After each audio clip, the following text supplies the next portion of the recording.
আজকে যারা আইপিএলে Lucknow super giants versus sunrise হায়দ্রাবাদের খেলাটি দেখেছেন, তারা নিশ্চয়ই মন ভরে টি-20 ক্রিকেটটা উপভোগ করতে পেরেছেন। টি-20 ক্রিকেটটা কিন্তু আসলে এরকমই হওয়া উচিত। এখানে দেখেন, প্রথমে ব্যাট করতে নেমে লখনৌ সুপার জায়ান্টস তারা 4 উইকেটে 165 রান করেছে। তখন অনেকে ভেবেছিল যে এই 165 রান মোটামুটি একটা ফাইটিং স্কোর হয়েছে। ধারাভাষ্যকরা তারা বারবার বলছিল যে এটা আসলে 200 রান করার মতো পিচ এটা না, তো এটা মোটামুটি একটা ফাইটিং স্কোর। তো অনেকেই ধরে নিয়েছিল যে মোটামুটি একটা ফাইট হবে খেলার মধ্যে। কিন্তু সানরাইজ হায়দ্রাবাদ কি করলো, তারা এই 165 রানকে তারা একটা একদম মামুলি একটা স্কোর বানিয়ে ফেললো। এবং তারা যেভাবে ব্যাটিং করেছে সেই ব্যাটিং দেখে মনে হয়েছে যে এটা একটা পাড়ার ক্রিকেটের খেলা চলছে। তারা বোলারদেরকে যেরকম বেধড়ক পিটিয়েছে এবং তারা যেভাবে 4-6 মেরেছে, মনে হচ্ছে যে 4-6 মারা তাদের কাছে একদম একটা ডাল ভাতের মতো ছিল। কিন্তু কি হয়েছে দেখেন, তারা এই 165 রানকে সানরাইজ হায়দ্রাবাদ খুবই মামুলি একটা স্কোর তারা বানিয়ে ফেলেছে। এবং এই 165 রান তারা করতে গিয়ে তারা যেভাবে ব্যাটিং করেছে এবং যেভাবে তারা 4-6 মেরেছে, তাদের ব্যাটিং দেখে মনে হয়েছে 4-6 মারা খুবই সহজ এবং 4-6 মারা যেন একটা ডাল ভাতের মতো। তারা এই 165 রান তারা চেস করেছে মাত্র 9.4 ওভারে বিনা উইকেটে। 9.4 ওভার মানে হচ্ছে তারা এই 165 রান করতে তারা খরচ করেছে অনলি 58টি বল। এবং এই 58টি বলের মধ্যে তারা 6 মেরেছে 14টি। 6 থেকে তাদের রান এসেছে 84 রান এবং তার টোটাল 4 মেরেছে 16টি। এখান থেকে এসেছে তাদের 64 রান। তারা 4 এবং 6 মিলে টোটাল রান করেছে 148।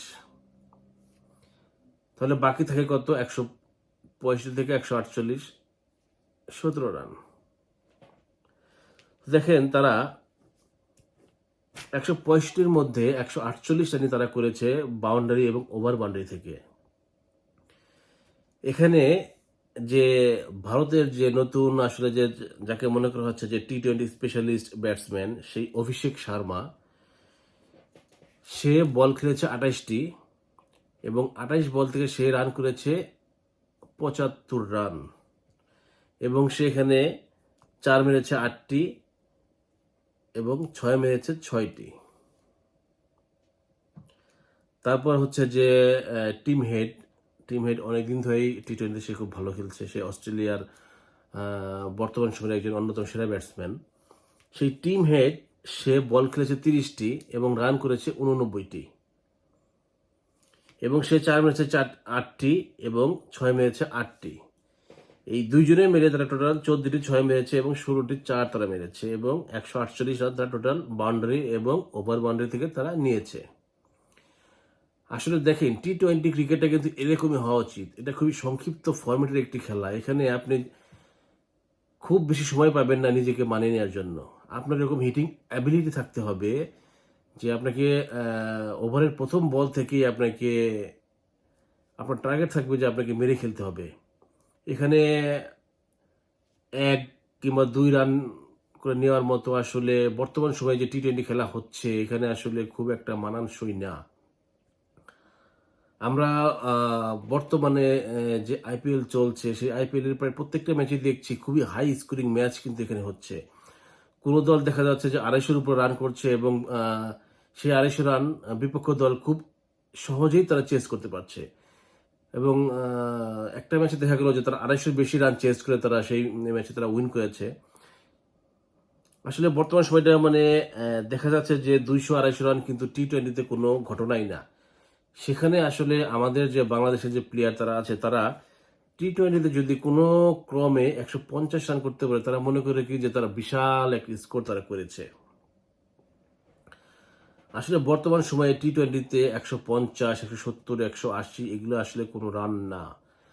আহ, এটা বর্তমানে যে টি-20 খেলা চলছে, সেখানে কমপক্ষে আপনাকে যদি আপনি ফাইটিং স্কোর করতে চান, আপনাকে 200+ রান আপনাকে করতে হবে। যেটা বর্তমানের যে আইপিএল চলছে সেখানে আমরা প্রত্যেকটা ম্যাচে আমরা দেখতে পাচ্ছি।